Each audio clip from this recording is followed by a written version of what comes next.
Aries, Ashe. Obatula, Ashe. Nila Hotep, Ashe. Anu, Ashe. Ptah, Ashe. Apollo, Ashe. Goth, Ashe. Zaka, Ashe. Shango, Ashe. Makali, Ashe.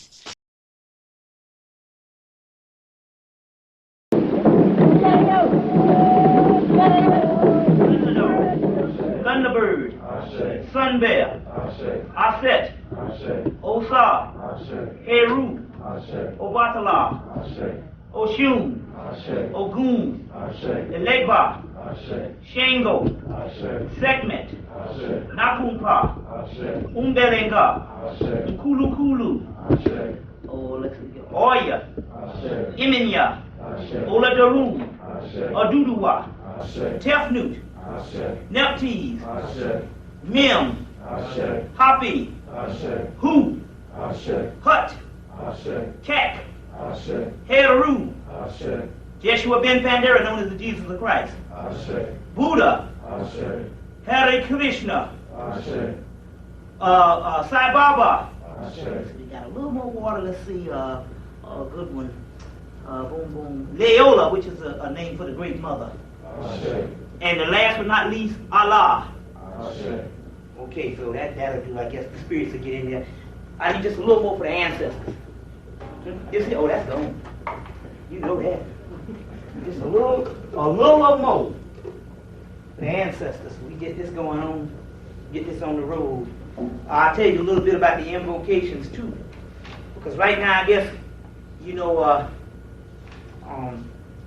we always supposed to give solutions. Now, this solution about the invocation is to save our behinds before the ship get here.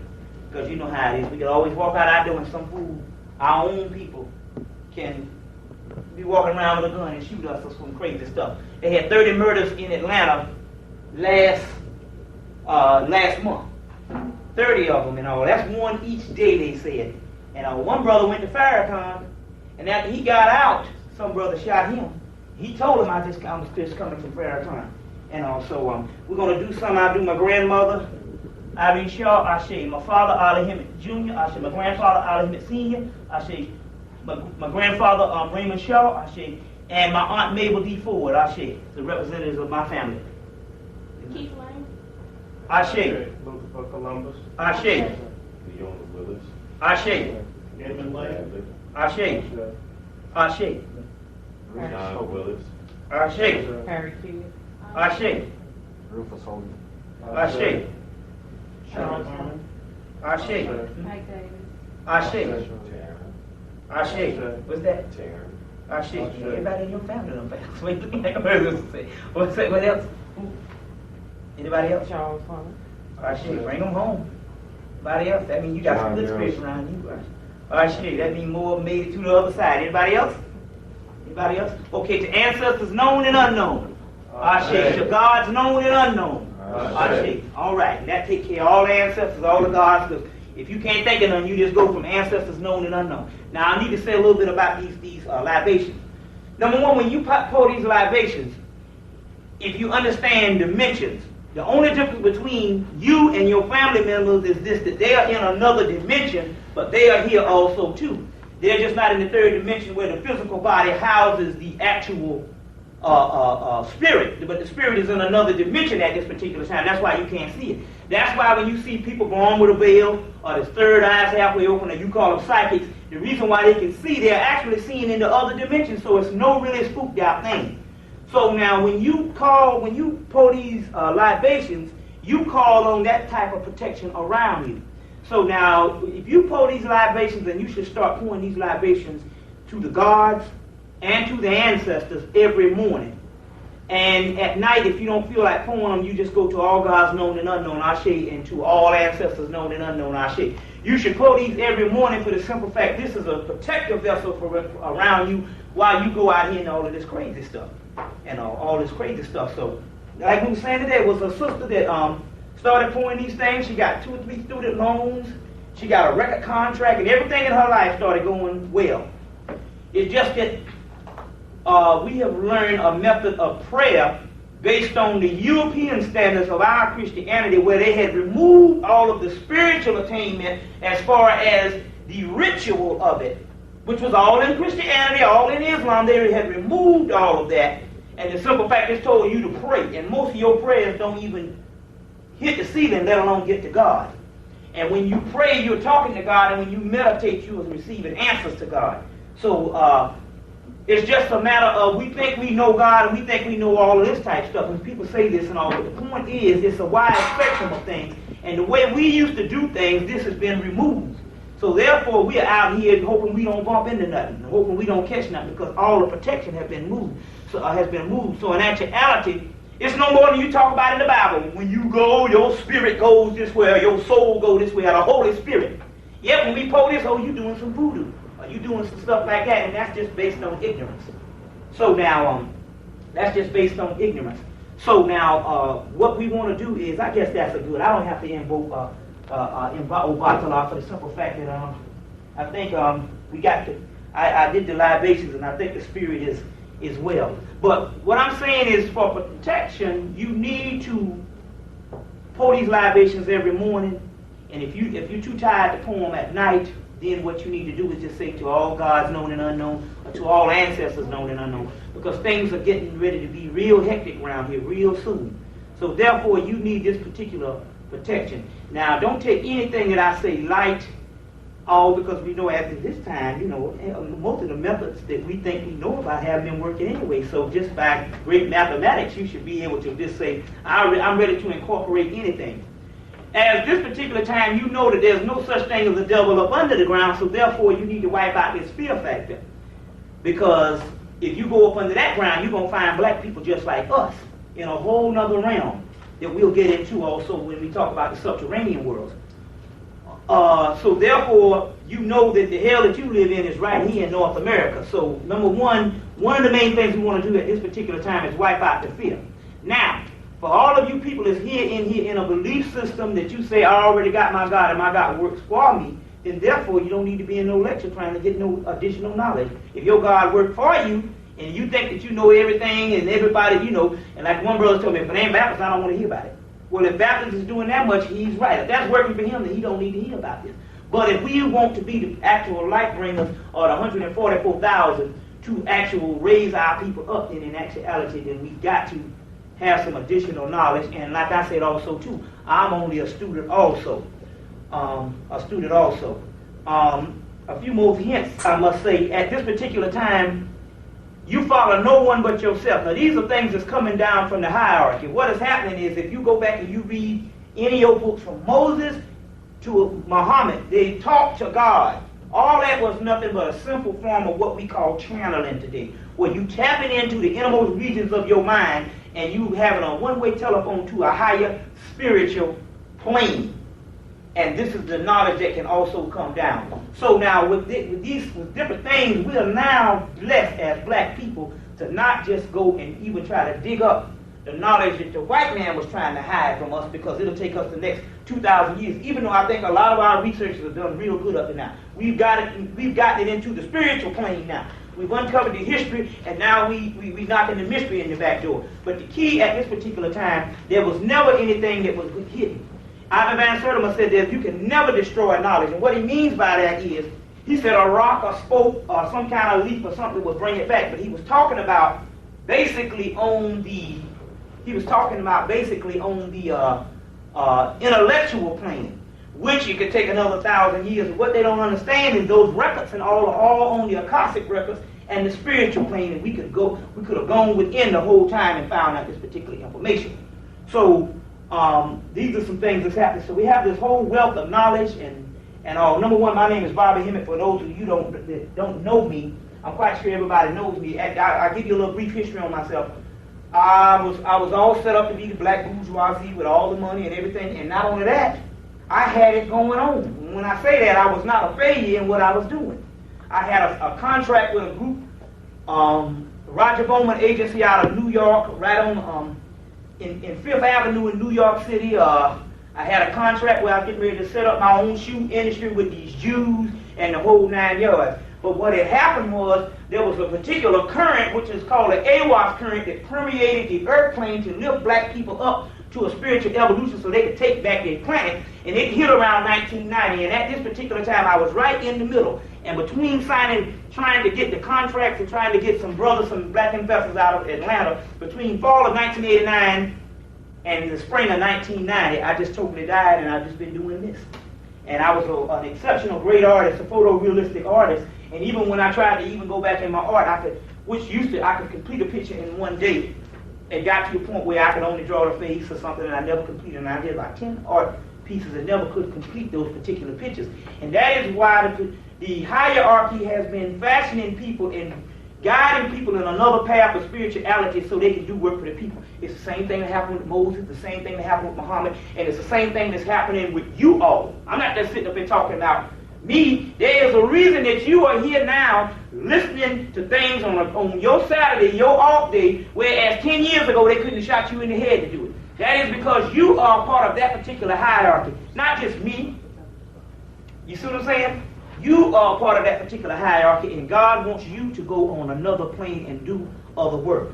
So these are some things that happened to me, and as a matter of fact, I didn't even know it was happening to me until when I did make the contact with this particular upper realm right before Christmas. They said, "Hey, brother, we have been guiding you the whole time. As a matter of fact, we have been guiding you your whole life.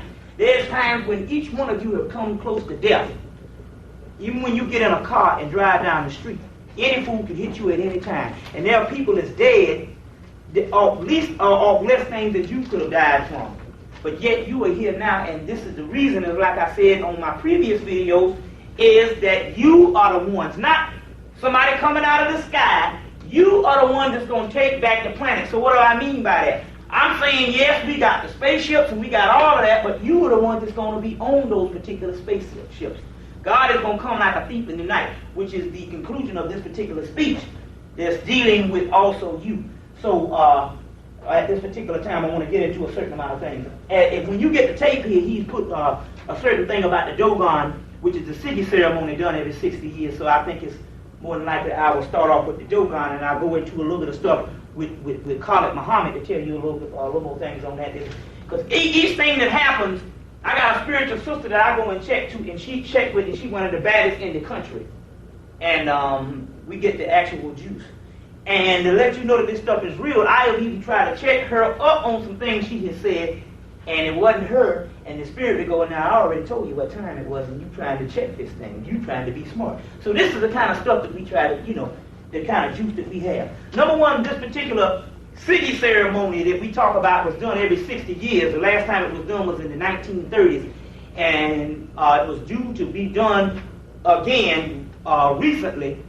And I said that when this particular city ceremony comes on, black people's conditions will get better because the realignment of Jupiter and Saturn being a black planet, a melanin planet, that you get the word Satan from, that's locked up in this particular thing, because our devil is the doggone white man, and the white man's devil is the black man, which we'll prove in a few minutes.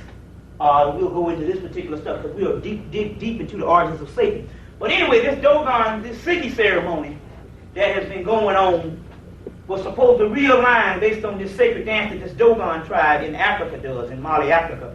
The realignment of Saturn and Jupiter. And when this happened, the so-called Messiah is supposed to be born. Now that Messiah is broken down on a twofold way. Number one, the Messiah, we must mobilize and neutralize the rise of a black Messiah, is talking about a whole race of people, which they have been trying to kill and keep down in the hells of North America, because the sun starts in the east and sets in the west.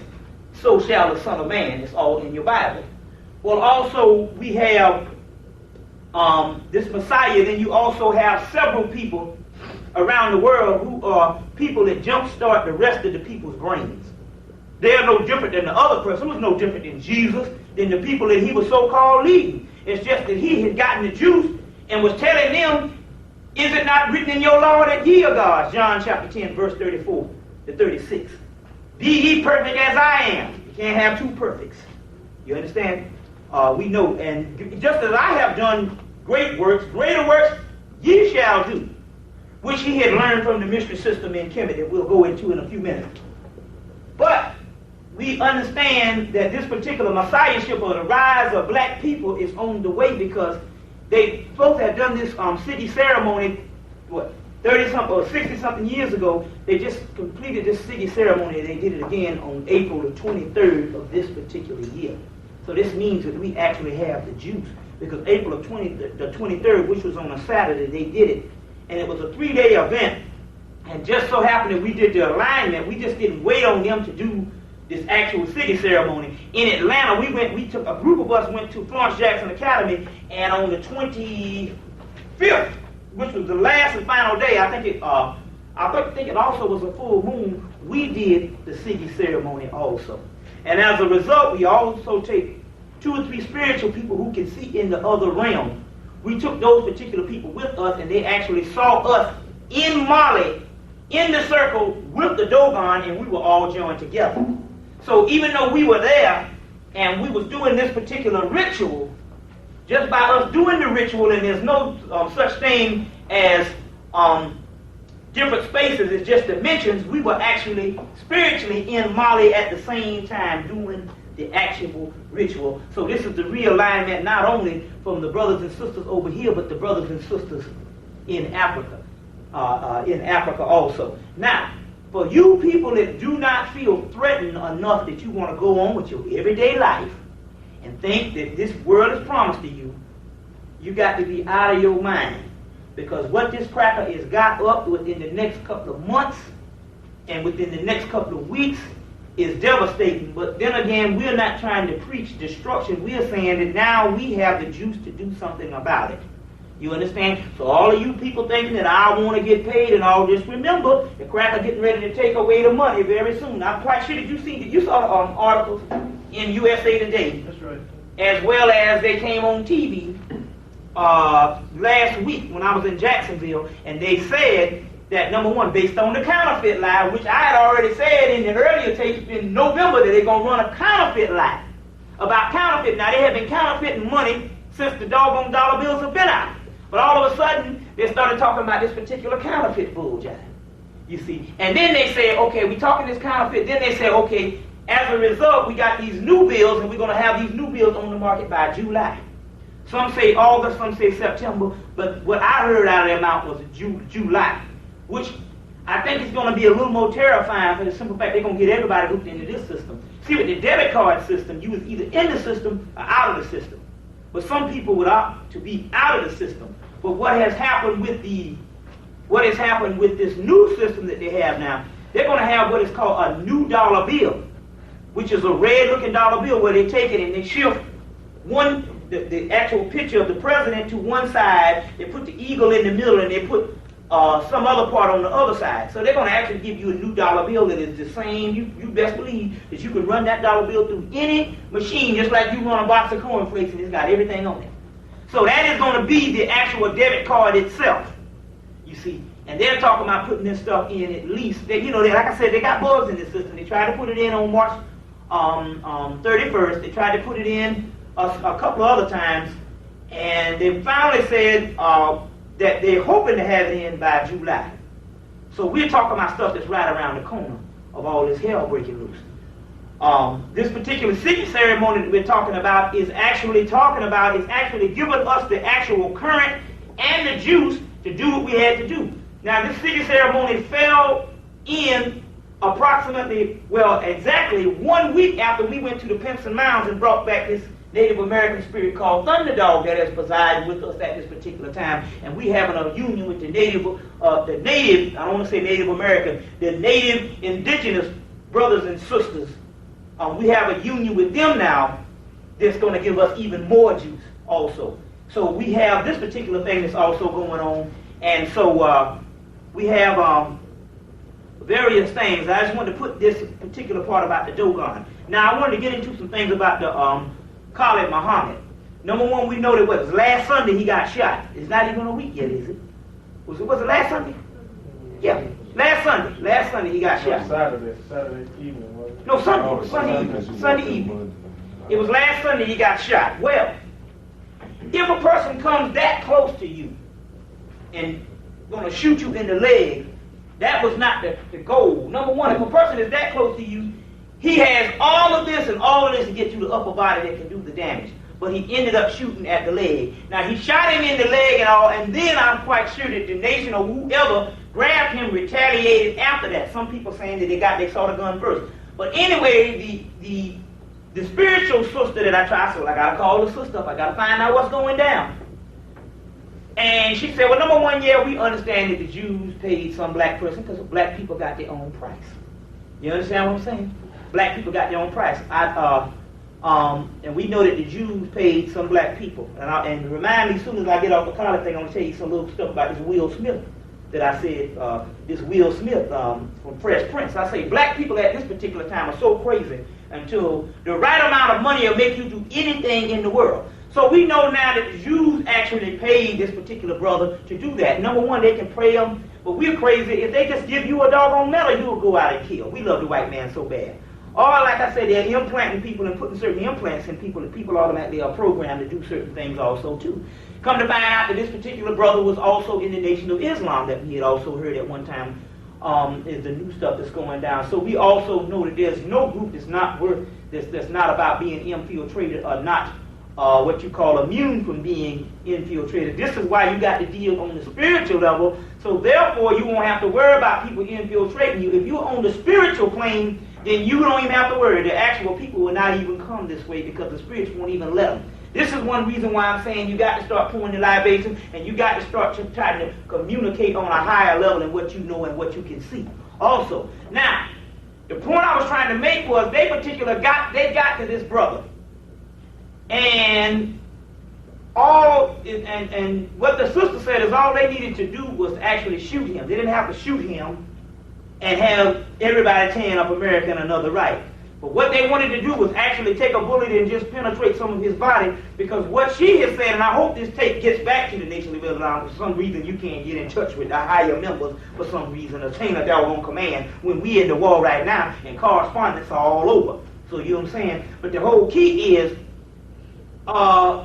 she said that this particular bullet was laced with some type of chemical, or it had something that was already in the particular bullet, because you know the white man stuff is advanced like that. So in the particular bullet, it had something in it. And this is what the spiritual sister is saying. You understand what I'm saying? Because a lot of our things we're not going to be able to deal with, why by analyzing and just thinking, we got to go straight to the source, because now the spiritual realm is open up for us to deal with that way, and this is the way we're going to defeat the white man. Now, she said that the bullet is laced with something, and in that particular bullet, if he does not have a correct diet, it will eventually kill him anyway. So the main thing is we need to get to Brother Collett and tell Brother Collett that he cannot deal with the fish or any kind of dead animal flesh.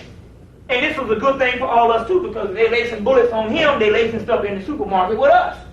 So we need to get with him and tell him that he has to have a complete diet, the right diet, so this stuff can flush through. Because, like I say, go get the book Autobiography of a Yogi, where they gave the brother some poison and it flushed right through. There was a similar incident that supposedly had happened to Honorable Elijah Muhammad in the hospital, I think sometime in the 60s or early 70s, where they came and gave him some poison because he was in there based on bronchial asthma, and they gave him some poison. But because he was hooked up spiritually, it just washes right through. So at this particular time, we got to contact the brother and tell the brother that it wasn't enough for them to just shoot you and kill you, because the simple fact that they understand that our people will go crazy and that'll be mass panic. Especially after a week after the brother stood up on Donahue and did such a good job, you see what I'm saying, and shut Donahue down where he could not get his particular show off, where everybody go on the show, they make the audience mad, and then they get to arguing, and before you know it, the hour is up and nothing has been accomplished. Those brothers was there so strong until they shut down the show, until if any white person wanted to speak his mind, he was too damn scared to do it at that particular time. And he was able to penetrate. Well, at that particular time, as we know, he did this, and now these particular Jews, they don't necessarily have to kill you that way. It's the same thing with the Harold Washington deal. You understand what I'm saying? How they killed the brother. And the same thing with the brother Wali Muhammad and a lot of brothers now. They are more advanced than to just shoot you down in the street. We're doing that now. You see, the white man haven't done that since the 70s. You see. Since the 60s. You see, so they pay us to do this particular work. So we wanted to deal with that particular kind of thing, because we understand that the actual white man has the money to do what he want to do, because we understand that we have become money-hungry people. The other part is this particular Will Smith, who is, you say what you want. If I'm a man, white man approached me and told me, I want you to be in a movie called 6 Degrees of Separation, and I want to show you a white boy on top of you, pumping you, on top of you, screwing you. I got to be a homosexual to agree to even be in a movie like that. Nothing against no homosexual if that's your bag, but my whole key to this whole thing is don't break the funk with the whole white scene. And come to find out that he even sought the road. They said that the road was up for this particular black person because it would happen of some person in real life that was getting over on white people. You have to go see the movie, the whole 9 yards. And Will Smith actually wanted the particular road. Now, what is this here? I'm a man, and I'm saying, listen, oh man, there's a man, and he's a homosexual, and he's screwing white boys. And in one of the movies, they show the white boy on top of him screwing him, and Will Smith just hollering like a woman and all this kind of stuff. And I'm saying, oh yeah, that's the role that I think I want to play. There ain't that much good acting in the world. But what it's telling you also that our people will show their behind to the world for a doggone dollar. You understand what I'm saying? For a dollar. There's a few things that I have to get out, because I got to address a certain amount of things. It's like this whole capitalism thing. One brother is saying now that, hey brother, it's about making this cash, but we know they get ready to get rid of this doggone cash, so what the hell are you saying? Even if they didn't get rid of the cash, we understand for you to be the same mega conglomerate that they have downtown, you got to be exploiting somebody from somewhere in the world, and you actually losing, because where are all those raw materials coming from?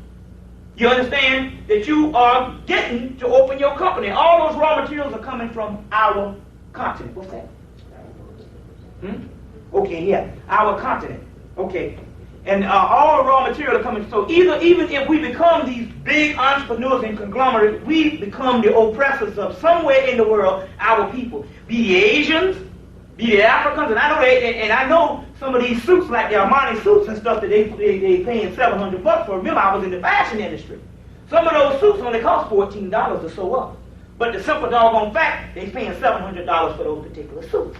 You see, so either way, it's a no-win situation in which in capitalism, yes, we go to work, and yes, we earn a little bit of stuff to stay on top to keep from being in the street. That's already given, like I'm saying. You know, first black person, I got to feed my children.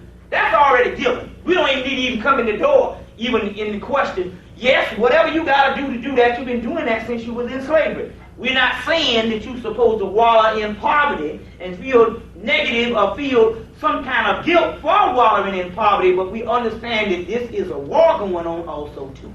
You understand? So the whole capitalism thing is some exploitation also too. And the brother sitting up there talking about giving me some money, and he's got this new record shop. I said, brother, even the actual CDs, this plastic is made off of petroleum, and some of that petroleum is coming from Nigeria, which is the most richest oil in the world. They said that oil is light oil. You can pump it out of the ground and down there, pump it in your tank, and it'll run the car. And it's the most expensive oil. And yet, the Nigerians is one of the poorest countries on the continent. You understand? On the planet in the whole 9 yards. When you talk about per capita and all the people there, and not doing well, they doggone sure ain't doing as good as the people in Saudi Arabia, where some of those don't even have to work. So these are some things that I wanted to get addressed. Also, we wanted to deal with, we actually see this particular debit card system, whether it be paper dollar bills or whether it be a particular card with the national health care card, we actually see this now in the welfare system that they're getting ready to do. When are they going to do this thing? Tuesday. All over the country now? With the whole welfare system, which is talking about the same debit card and the mark of the beast and being controlled in the actual system. I guess they're doing it now. You know that the money is coming right after that. Now, I want to get into some things because I got to unmask this particular thing that went on in Hemmitt, because this particular lecture is called The Ancient Mysteries, but it is dealing with a conglomerate of all kinds of things. So you all just sit back because we're going to flow kind of, it's not going to be the regular format. We're going to deal with a whole lot of topics. I'm going to get into the alien agenda, some stuff that is coming down the tubes on these aliens and all the whole 9 yards, which is the bulk of this particular speech, which is going to deal with the alien agenda. But one of the things is that we need to dig back into the Pharaoh Akhenaten. Now I want you to parallel with this with what you know, because everybody came out of Christianity. So I want to dig back into Hemmitt with the Pharaoh Akhenaten and we want to deal with a certain amount of things. Number one, Akhenaten was born and when he was a little child. Now, Pharaoh Akhenaten was the person that's supposed to be the father of monotheism. Now, we're going to take this story, we're going to stay on it for a little while because I want to address it. I'm going to do another lecture in great detail next week in Atlanta where we'll deal with this particular stuff. But I wanted to give this particular information to show you the parallel on some things that's going on. And you just stick with the story and you're going to say, oh, this story sounds like one I already knew. Number one, he was a young boy in Hemmitt. I think it was the 18th dynasty. I think it was the 18th dynasty. And at this particular time, Kemet of Egypt started breaking up. The priesthood mainly ran things. But you had two priesthoods that started running things, and they started warring with each other. The priest of Ptah and the priest of Amun-Ra. Now that sounds like the Baptists and the Methodists. Then we see how we are in the middle of a particular society on some stuff that went bad, and we found out it went bad at the end of our society. So these two priests started warring, and at this particular time, you have what is called a cosmopolitan Kemet, or a cosmopolitan Egypt or Africa, where you had other cultural groups. And when we say races, you had other races, not really exactly the same as other races, because you had from the darkest African to the lightest African that you would call, at that particular time, a mulatto, which would still be a black person. You understand? So the actual Asiatics that we call today would look about like me, or a little bit lighter, but it would not be the same as the Asiatic that you got over there now. This fake behind you that came from Europe. So at this time you had a cosmopolitan Kemet and different cultures in Africa, and Akhenaten was growing up in the midst of this particular stuff. And at this particular time, the older people started saying, those children don't listen to what we used to tell them. And the young people, you would say, I don't want to listen to what the older people would say, and they started partying all night. Now, if this is something, this sounds just like the breakdown of what's happening there. There's a good book you need to get. I think I got it down here. The name of that book is Jean Durest's book called Akhenaten, the Heretic King. I had the book. We will find it in a few minutes. It's not Jean Durest. His name is, what's the name of that book? Akhenaten, the Heretic King. Here it is. Donald Redford, Akhenaten in the Heretic King.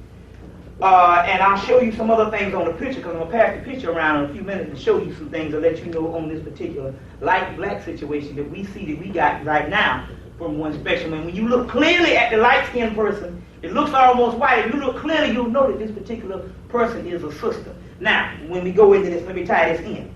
So at this particular time, they started partying all night. They had a cosmopolitan in Kemet, and to get over this particular story about they had slaves in Kemet, they had war campaigns, and the people that they brought back as prisoners of war, those were prisoners of war. They later on, we call them slaves. They were actually prisoners of war, and they would work off their duty. Now, I want to check this out, because I said this on one of my earlier tapes. Now, check out the description of a slave in Kemet. Number one, this person is a prisoner of war. He's in this particular rich nobleman's house. Number one, he has the best of foods like the rich man, the best of clothes like the rich man, and this man sends him to school.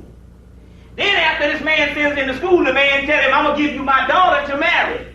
And not only am I going to give you my daughter to marry, I'm going to give you half of my daughter's inheritance. Now, the slavery in Africa and the slavery we got now, I hardly think that's the kind of slavery that we're talking about now. So we want to get off this particular thing about this particular slavery. About Africans had slavery. It was mainly prisoners of PLOs, what you call them, POWs. You understand what I'm saying? POW, prisoners of war. And this particular person was treated better than some of the people in Kemet. So these are things that was going on in cosmopolitan Egypt. Now, they started partying all night. This particular Akhenaten started growing up. Now, we know that the actual lineage of the kingship or the actual civilization came from the south and traveled to the north. Now, Queen Tai was his particular mother, who was a black woman, who was an Ethiopian. She, when he's born, she started teaching him the religion that they used to study in Ethiopia. So at this particular time, she started teaching him this particular religion. When he grows up and becomes pharaoh, and he sees the actual priesthood warring, he said, well, I'm going to establish this religion, this other religion, to counter all the other stuff. Now, what had happened was this. Like I told you before in Kemet, remember now, the priesthood of Ptah and the priesthood of Amun-Ra is still the same God that you worship today. But what we have here, more than the gods not being authentic, what we have now is a social breakdown, just like the Baptists and the Methodists. You understand? The Episcopalians and, all the sects that you have in Christianity, about 100,000 sects in Christianity, and all the sects that you have in Islam. You understand what I'm saying? And I'm quite sure in other religions you got different breakdowns. Because if you look at the Yoruba deities and the Bodun deities that you say voodoo, they parallel, and one comes out of the other. So this is what you have. Now, at this particular time, he said, well, listen, we got to get back to a more exact form, because even though you had the letters to explain the different nature of the God, like I said, you got 99 attributes of Allah. You say in Christianity, God is everywhere. You just start calling his attributes, you say them the angels when we talk about his attributes, because you want to front this whole thing about him being monotheistic. So in actuality, when we see that and we put all those gods together in Hemmitt, it represents the God, one of the one God. But at this particular time, since the civilization has started going a little wild, then they understood that there was going to be a fall away from those people who could get the scientific level of Godhood, so we got to condense it down to the God, one of the one God, and we have to do away, as he supposedly had done. I don't think it was a great idea. But he said that we have to do away, even in the public time, we have to do away with all the different particular attributes of the one God, because our people now have gone savage, or not savage, I don't want to put that word, I'm thinking of Muhammad and that whole 9 yards. But our people at this particular time have gotten away from the scientific element of the explanation of God. So therefore, we're going to go to a much older God, which is the same as the two gods that we warned, but this is a greater explanation of the one God, which he said the God Aton. Now the God Aton was an earlier god called Sut-Nesi in Ethiopia, which means the black god. Also, you know, the Nesi was an actual part of the South African, or the Nesi was the actual black people. Sut, or Sut, means black. So the god that they call Sut-Nesi means the black people, or the black god. His original term in Atlantis, that we'll go into in a few minutes, was called El-Sut. El, which means God, and Sut, which means black. This Sut-Nesi, at this particular time, his later phase is called Ra-Harkiti, or Ra-Heru-Kahudi, or Ra-Harkiti, or Harkiti, which means Horus on the horizon. At this particular time, he condensed this and makes it Aton. Now, the priests got a little upset about this particular thing. Now, Asa Hilliard, a couple of other scholars, when they started explaining Akhenaten, they gave them a kind of cold shaft, because remember, they deal in history, and a lot of them don't deal in the actual scientific elements of the gods. So they deal in history, and in history he did a couple of things. The first thing he did is he got rid of the army, because I think in actuality he did misjudge the outside people, who was dangerous. So he got rid of the army. And also by him taking the priesthood and telling them that you got to condense it down to this one God, this most ancient thing, they got a little upset. Also what he did that was snub the actual pharaohs was his father, who was given an actual servant by some king in Mesopotamia or someplace in the Mediterranean, gave him this servant. After the father dies, Akhenaten ups and marries this Nefertiti. But at this particular time, he marries this particular Nefertiti. Nefertiti was at that particular time, to let you know that, to give you some indication of the Semitic world then and the Semitic world now, and even this particular white man who did this rendition of this particular Nefertiti, he let you dead on it. He let you know that this was a sister. When I pass this around, you're going to say, no doubt this is a sister. But he did lighten up a little bit. I think that she would be my color. You understand what I'm saying? Because we got another picture of her on the monuments in Egypt revisited. Now, you know the picture that you'll see, the Berlin bust of a white woman. You know that that's a straight up lie, and there's no archaeological evidence. They found that particular thing on some floor in Germany. Some artist's floor, they found this particular Berlin bust in Berlin, Germany. And this is standing for the model of this particular a Nefertiti. A good thing I want to do right now, I want to show you this to move right along. Now, everybody's seen that white-looking picture of Nefertiti. Same one everybody got around their heads, right? Now, I want to show you a good picture. I'll be looking for it, but there's a picture in here of Nefertiti. In here, the real picture coming off the monuments, and you can surely see that this particular woman is a black woman. This is the Berlin bust, as you see. And this is the other picture of Nefertiti, and you can pass this around if everybody can see. There are two different people. This is the one coming from Hemmitt, or Egypt, which is a black woman. You understand? This is the one found in Germany, which is the lie that stands for the model of this particular Nefertiti.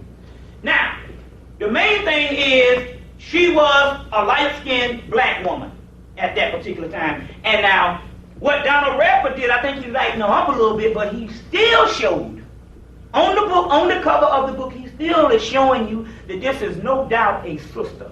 If everybody can look at that picture and pass that on around, you'll find out that that is a sister. She's light, but she is a sister. So now, because he married a particular servant of this particular present from one of the kings in Mesopotamia, or the Mediterranean, wherever, they fell out with the queenship and kingship, you see. So this is one thing he did too. He went across the grain, and he went against the grain. So when this particular person rose up, he said, I'm going to do something for the social climate, because I'm going to try to reunite Kemet into the one God, or the God one, which the religion was monotheistic from the get-go, but he's saying you got a social breakdown now.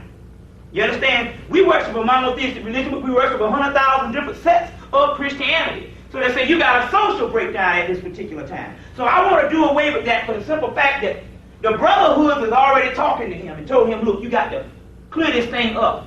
You have to clear this particular thing up. So he establishes the Aten worship. Now the Aten also getting into a little bit of science of what's going on. We know that our sun is nothing but the reflection of a greater sun. All right? That greater sun being the star Sirius. So when you actually look at our sun, you are actually looking at the star Sirius in the daytime. And you're looking at night, the brightest star in the heavens in the nighttime. But our sun, remember now, like I said before, if you go outside of this atmosphere, in space, if anybody never thought about it, in space, if you go outside of the atmosphere, it's dark out there. Well, seem to me, closer you get to the sun, the light is supposed to be. You can't even see the sun. They say you can't even see your hand when you go out in space, other than greater stars like Sirius and Regal or some other bigger stars. You see, you can't even see your hand. And you certainly don't see the particular sun. That particular sun is a black sun. And if you look with your pupil at the sun, the white men tell you not to look at the sun.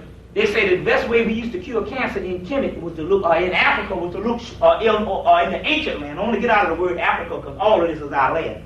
But the best way we used to cure any disease, the reason why we didn't catch any disease, is because we used to look straight into the sun.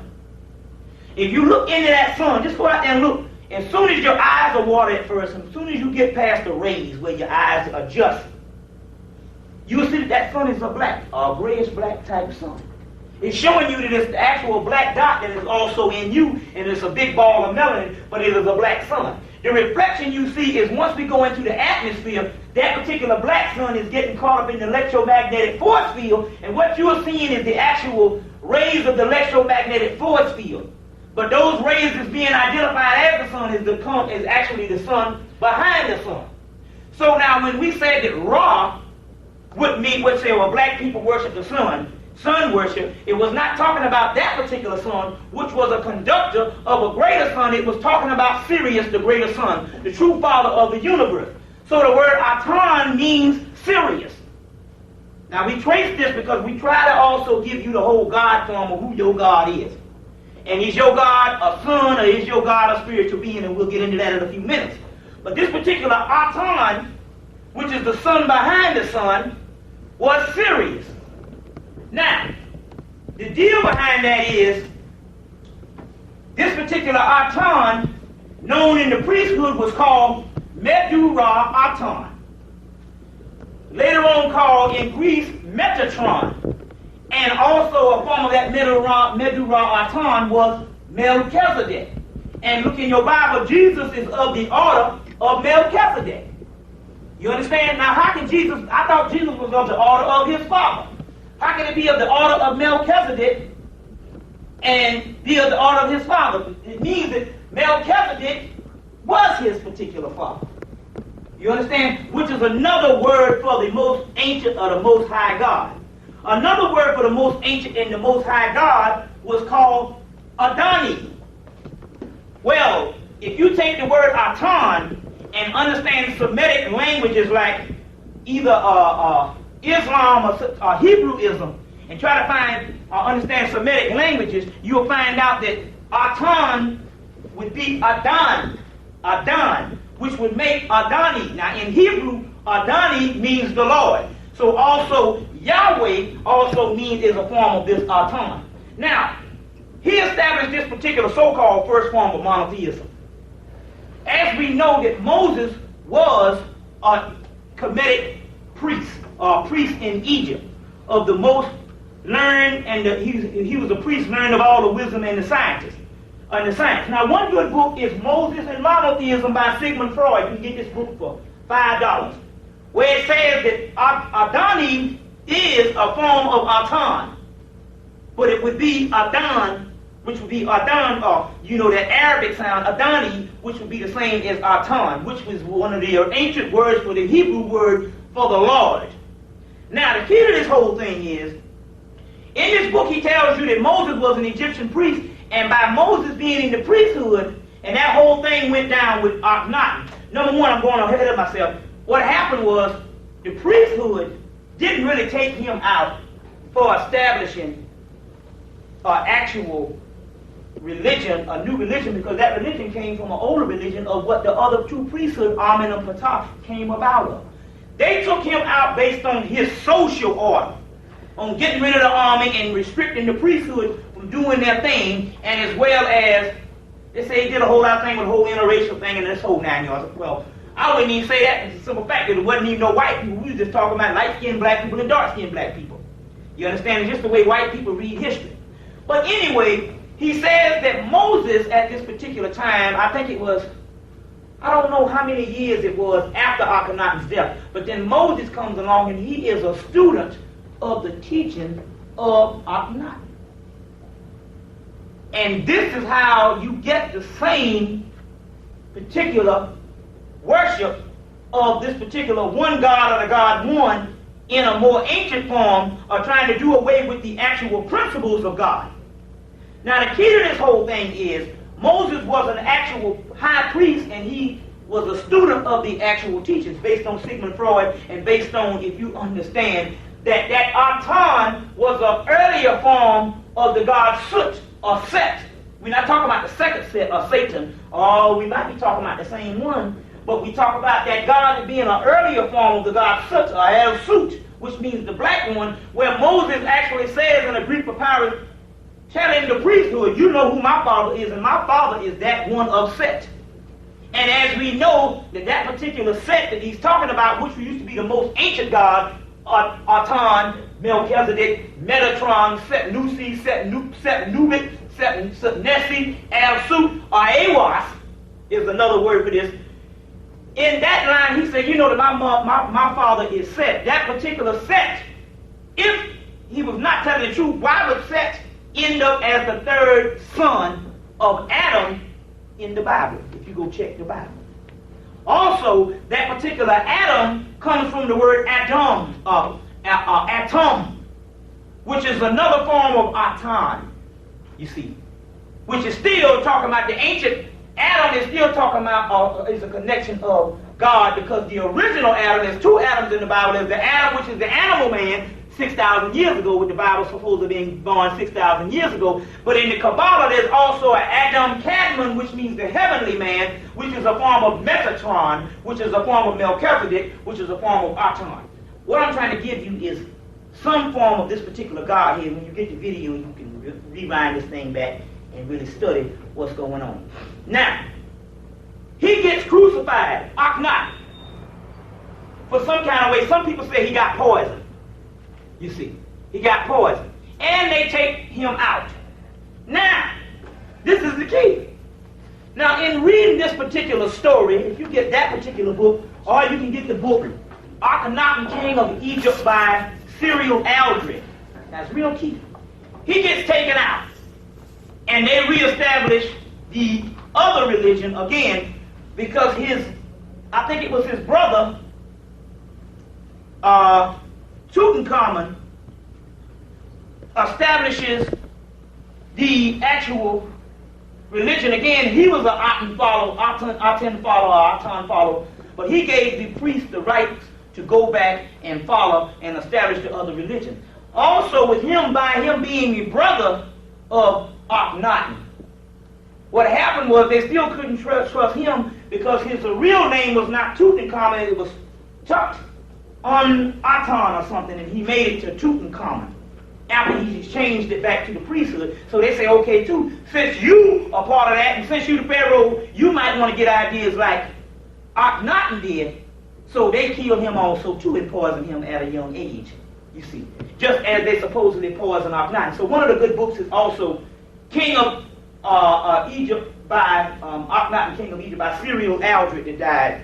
Now, I want to show you something in here, because they got some actual pictures of Akhenaten, what you would say of Nefertiti. And if you see these pictures, you can surely say that this can't be nothing, even though they didn't show their body. That can't be nothing but a black woman. Especially right there with all that booty hanging off. You know that ain't no white woman, especially back then, they just not start getting a little bit of booty. I don't know what's going on with some hormone things or whatever. They might get the stuff injected back here just like their lips or whatever, or them underalls. But you can surely see right here that this is a black woman, because there ain't but one person on earth blessed with that, and that's us. You understand what I'm saying? That's us and a few other people of some lineage that's blessed with that particular thing. Now, but I wanted to show you this particular thing. Now I'm going to show you some other thing that I don't want you to think that I'm getting a little funny or acting a little funny, but I want to show you another thing too, because he Akhenaten knew what time it was, because he was a typical black man, and he knew what time it was. And at this particular time in Kemet, never before was this shown, but all of a sudden this was shown. And if you look good at this picture, you can pass around. Akhenaten even got Nefertiti sitting up in his lap too, with the babies in the whole 9 yards. This is the first time this was shown in ancient history also. So now they took the brother out. Now the key behind this is this. Now I want you to look at this particular story. This story seems like another story that you now worship, and that particular story is the story of Jesus Christ. Number one, he challenged the government of that day, right? He tried to establish another way of looking at the same Godhead. Because even if you say Rome or Greece, the first 300 years of any of those cities were black people, and only the Greeks and the Romans did was just inherited the religion with Zeus, Apollo, Mercury, and these particular gods that came out. It's nothing but representation of the gods that came out of Kemet. So Jesus at that particular time of Jeshua ben Pandera, that historical Jesus, looked at another way of looking at the same Godhead to try to get things more in a social order. But also too, I'll show you if you want to pass that thing around and see the sister body and the whole 9 yards and all. But the key to this whole thing is, if you look at that sheet, that he challenged the government. Akhenaten challenged a social order also by different things, trying to clean up the place because the place got corrupt, as well as Jesus challenged it both socially and religiously. Akhenaten did the same thing, and both people were crucified.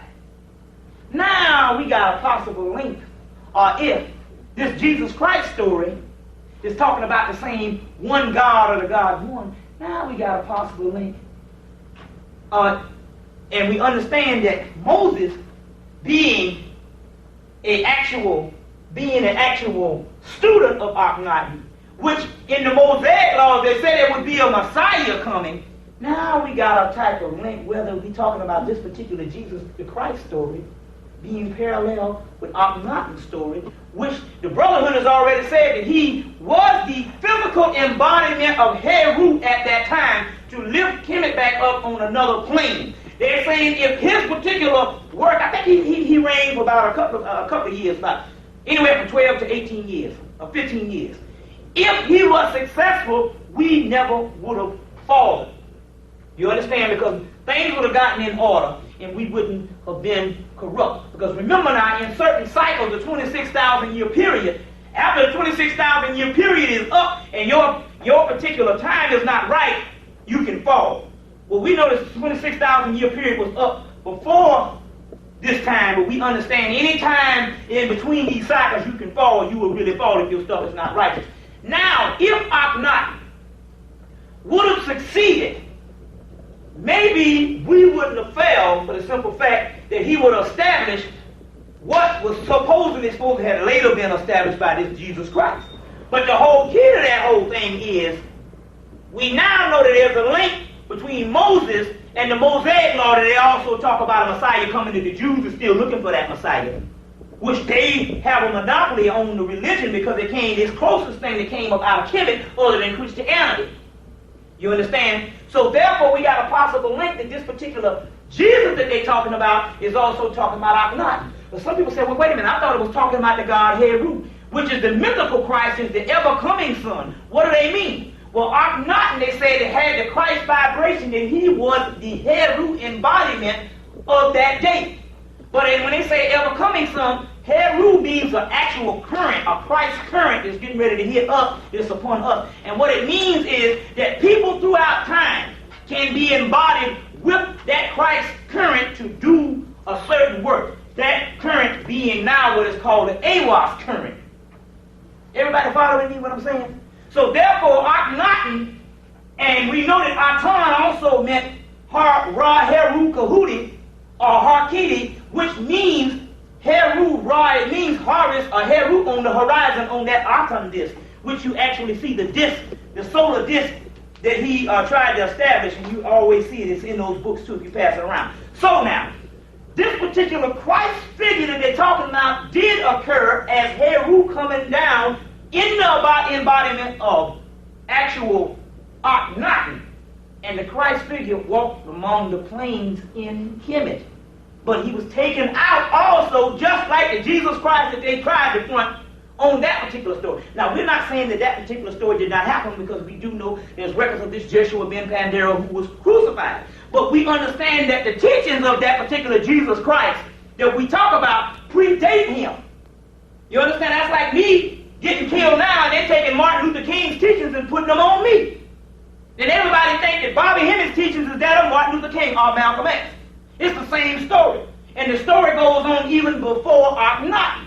But Akhenaten was the original son that was supposed to come and be the embodiment of the Christ head that's now being uncovered in Kemet as Heru.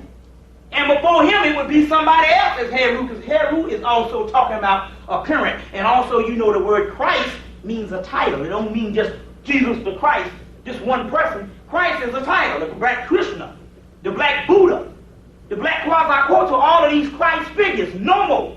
You understand what I'm saying? This particular thunderdog that we talk about in actual, that we went and met, was the actual Native American figure of Christ when that current touched down and hit one of them in the head and rose them up to Christ's head, that walked, Christ would have walked along the planet with his people. So now, we got a possible link that this particular Akhenaten was the Heru, and by Moses being an actual priest of Akhenaten, teachers of Akhenaten, open up a whole school in Kemet with the Gnostics, the Essenes, the Sethians, with Sethian is also saying Set. The Sethians is a pre-Christian, the Essenes is a pre-Christian, and the Gnostic schools are pre-Christian schools that Jesus went to. So Jesus being an actual priest of the actual Essenes and the Gnostics and the Sethians was teaching this particular offspring teaching of Akhenaten, which is the offspring teaching of Heru. Now, the whole key to that is, Adani also means, to show you where we are in line, and I had to actually put this particular stuff in line with what's going on. Adani, which is Atan, that this particular Christ figure Akhenaten tried to put in place, is also comes the word Awash. Now, Awash is a Chaldean form of Chaldean form, and his Hebrew form is Adani. Awash, to let you know what time it is, Awash, and I'll get a representation of who he is. Let's see. I'm trying to find out. I think I got it in my book, Awash, over here, but I might can find another one. to show you who he is. Now, and I always read this because I'm trying to show you the magnitude of what the white man already knows. Now we have identified the Christ figure, or the Christ figure that's being embodied. Now this whole thing was Jesus was a black man. Well, Adoni is another form of Awash. His name is Awash in the Chaldean form. And when they describe who Awash is, that came on the airplane in 1904, he says what? He seemed to be a tall, dark man, which a tall black man in his 30s, just like Jesus Christ. Well-knit, attractive, and strong with the face of a savage king. The savage king is talking about the African king. His eyes veiled, at least they gazed what they saw, they would destroy what they saw. His eyes were veiled. His dress was not Arab, but a scene of Syria or Persia. That's still talking about the same type of dress that Jesus would have.